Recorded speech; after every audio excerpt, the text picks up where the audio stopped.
Okay, Assalamualaikum dan selamat sejahtera. Saya Cikgu Rosmani dari SMK Pasir Gudang 3. Okey, hari ini saya akan terangkan tajuk tingkatan 2 iaitu reka bentuk mekanikal. Okey. Okey, definisi. Okey, definisi reka bentuk mekanikal. Okey, mekanikal. Apakah itu mekanikal? Okey, mekanikal ni adalah gabungan komponen mekanikal yang membolehkan sesuatu produk berfungsi, bergerak atau berputar. Jadi mekanikal dia punya asasnya adalah kena bergerak.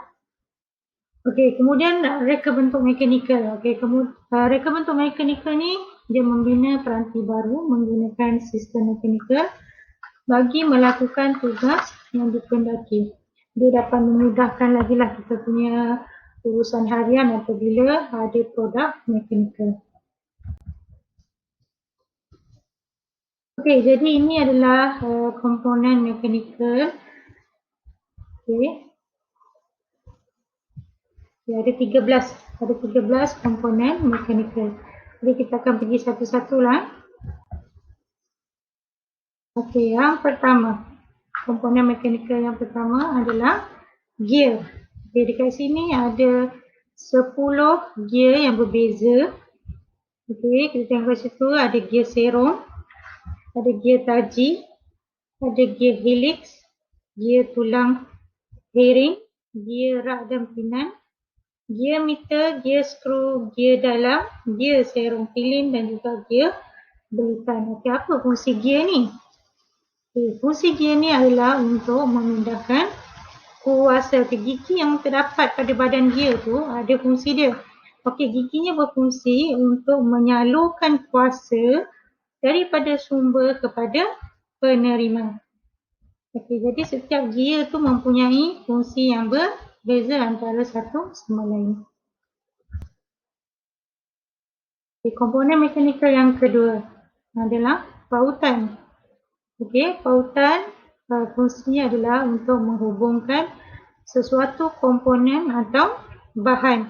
Misalnya kita jumpa pautan ni dekat dengan pintu. Okey, dia letak dekat pintu. Agak-agaknya kenapa kita letak dekat pintu? Okey, nanti kita bincang kenapa pautan diletakkan di pintu.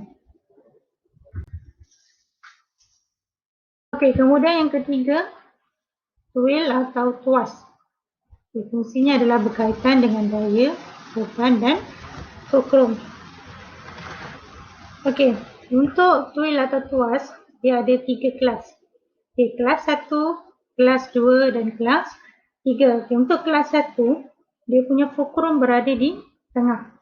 Manakala untuk kelas kedua, beban berada di tengah. Manakala kelas ketiga, daya berada di tengah. Okey, jadi dia punya kelas-kelas ni berbeza. Okey, berbeza. Sebagai contoh untuk kelas 1. Untuk kelas 1 selalunya dia berada dekat produk seperti pelayar gabung. Okay, pelayar gabung itu kita panggil dia kelas 1. Kelas 2 kita tengok pada kereta sorong. Okey, manakala kelas ketiga stapler. Okay, stapler tu adalah kelas ketiga. Okey, seterusnya takal. Okey, apa fungsi takal? Okey, fungsi takal adalah dia adalah mesin ringkas yang terdiri daripada satu roda berputar pada ganda. Jadi kita nampak roda tu berada di atas. Kemudian ada tali kan. Okay, jadi itu kita panggil takal. Fungsinya adalah dia akan menjadikan beban tu lebih ringan dan mudah untuk diangkat. Berbanding kalau kita angkat sendiri dengan kita punya tangan, menggunakan takal lagi senang dan beban tu akan menjadi lebih ringan lah. Okey. Seterusnya adalah tali sawat. Tali sawat ni fungsinya untuk menghubungkan takal pemacu yang dipasang kepada enjin. Okey. Tali sawat ni banyak digunakan dalam industri seperti pemesinan, konveyor dan juga motor sikal yang berkuasa besar menggunakan tali sawat. Next, aci sesendol. Aci sesendol dia datang sekali dengan aci engkau dia sekali dua tu. Apa fungsinya?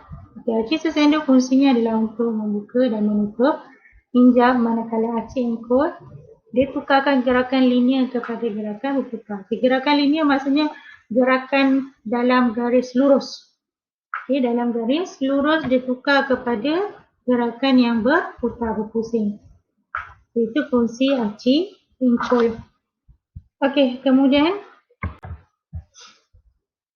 gelonsor. Okey, gelonsor ni sebagai pengurang geseran bagi menggerakkan sesuatu komponen. Okey, kita banyak jumpa gelonsor ni ataupun dia banyak digunakan dalam industri yang memindahkan bahan yang berat. Okey, jadi kita menggunakan gelonsor. Pergerakannya adalah mendatar, bukan putaran tetapi mendatar. Okey, seterusnya galas berbola. Fungsinya sama juga untuk mengurangkan geseran, sama macam gelonsor. Tetapi dia punya pergerakannya bukan mendatar tetapi dalam bentuk putaran. Okey, kemudian dia dapat mengurangkan geseran dan juga melancarkan pergerakan. Kita selalu jumpa galas berbola ni pada bahagian roda kenderaan. Okey, kemudian bindu. Okey, apa fungsi bindu ni? Okey, bindu ni dia memegang dan mencengkam mata gerudi. Supaya apa? Untuk mengetatkan cengkaman mata gerudi. Sebab tu kita menggunakan bindu. Okey, rantai. Okey, rantai ni fungsinya adalah untuk perantara bagi penghantaran kuasa antara dua ia. Okey, ke mana kita banyak jumpa rantai ni? Di rumah mesti ada. Okey, jadi contohnya adalah basikal. Okey, basikal, motosikal. Jadi kedua tu menggunakan rantai. Okey, uji minda. Kita dah tengok komponen-komponen mekanikal tadi. Kemudian kita ada buat uji minda. Okey, soalan yang pertama. Apakah komponen mekanikal yang sesuai digunakan untuk memindahkan produk yang besar dan berat seperti kontena dan kapal? Komponen mana yang sesuai? Benda tu berat, beban tu berat. Tapi bila kita guna komponen itu, beban tu menjadi lebih ringan dan mudah untuk kita alihkan tu. So, komponen mana yang sesuai? Yang kedua, nyatakan fungsi galas berbola yang ditempatkan pada ganda roda tersebut. Ingat galas berbola dia punya pergerakannya dalam bentuk putaran. So, apa dia punya fungsi? Okey, seterusnya. Bagaimana sistem mekanikal berfungsi pada produk yang dipilih? Okey, bagaimana sistem mekanikal berfungsi pada produk yang dipilih? Pertama, yang pertama, menjelaskan bagaimana sistem mekanikal berfungsi pada produk yang dipilih.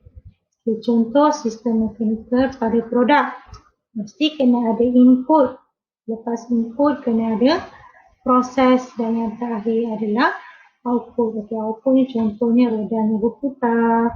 Jadi itu adalah output. Okey, jadi ini contoh produk yang pertama yang menggunakan dekat bentuk mekanikal. Okey, dekat mana yang awak rasa bahagian mekanikal? Kalau tengok dekat situ, bahagian mana yang kita yang menggunakan komponen mekanikal untuk basikal? Okey, dekat sini ada 4 komponen mekanikal yang digunakan pada basikal. Okey, yang pertama adalah handle. Okey, handle. Okey, handle ni fungsinya adalah untuk mengawal haluan basikal sama ada ke kiri, ke kanan atau ke hadapan. Okay, pengguna dapat menggerakkan handle dengan bebas kerana menggunakan galas berbola. So, dekat handle tu pun ada galas berbola. Jadi galas berbola tu adalah mechanical. Okey, bahagian yang kedua, brake. Okey, brake. Kenapa brake tu kita masukkan dalam mechanical? Sebab apa? Okey, sebab brake menggunakan tuas. Yang brake tu kan, yang brake tu, yang kita tarik brake dekat tangan tu, itu adalah tuas. So kita tahu tuas tu ada dalam komponen mechanical. Okey, bahagian yang keempat, apa lagi? Bahagian yang ketiga, pedal. Okey, pedal yang dapat mengayuh basikal tu. Okey, kenapa pedal tu dalam komponen mechanical? Sebab apa? Dia menggunakan apa? Okey, untuk pedal, kita kata dia komponen mechanical kerana dia menggunakan rantai dan gear. Okey, dekat pedal tu ada rantai dan juga gear. Kalau tak ada rantai dan gear, pedal tu kita boleh menggunakan pedal, tapi awak punya tu boleh bergerak tak roda? Tak boleh bergerak. So pedal mesti kena ada rantai dan juga gear. Jadi bila ada rantai dan gear, komponen yang keempat, roda akan berpusing apabila pedal digunakan, dikayuh contohnya. Jadi komponen yang keempat adalah berada di tayar. Okey, kenapa kat tayar tu komponen mechanical? Sebab dekat tayar pun mempunyai galas berbola. Jadi galas berbola, ingat dia punya fungsi adalah untuk berputar. Jadi galas berbola berada di tayar dan juga handle. Manakala untuk pedal, komponen mechanical-nya adalah rantai dan gear. Dan akhir sekali brake. Brake tu sebab ada tuas. So tuas pun komponen mechanical. Okey. Ini dia punya proses lah yang saya cakap tadi. Okey, inputnya. Inputnya adalah pedal dan engkol yang tempat mengayuh tu. Okay, prosesnya gear dipacu bersama gear pemacu menggunakan apa? Rantai. Okay, bila kita dah kayuh, gear berfungsi dengan rantai, berlakunya pergerakan. Jadi bila berlaku pergerakan, tayar belakang tu akan menggerakkan basikal. Jadi bila tayar belakang tu berpusing, menggerakkan basikal, galas pada tayar membantu mengurangkan geseran. Sebab itulah awak punya basikal boleh bergerak dan tak ada masalah lah. Sebab ada galas. Okey. Contoh kedua adalah monopod. Okey, untuk monopod ni saya nak awak tengok dia punya input, proses dan output. Tengok mana bahagian komponen mekanikal yang terlibat. Kemudian boleh buat seperti inilah dalam bentuk peta macam ni. Okey, input, apa dia inputnya, proses, apa dia punya proses dan output. Apa output untuk monopod tu. Okay, jadi latihan untuk hari ini adalah untuk menulis input, proses dan output bagi monopod. Sekian, terima kasih. Kita jumpa lagi. Bye. Assalamualaikum.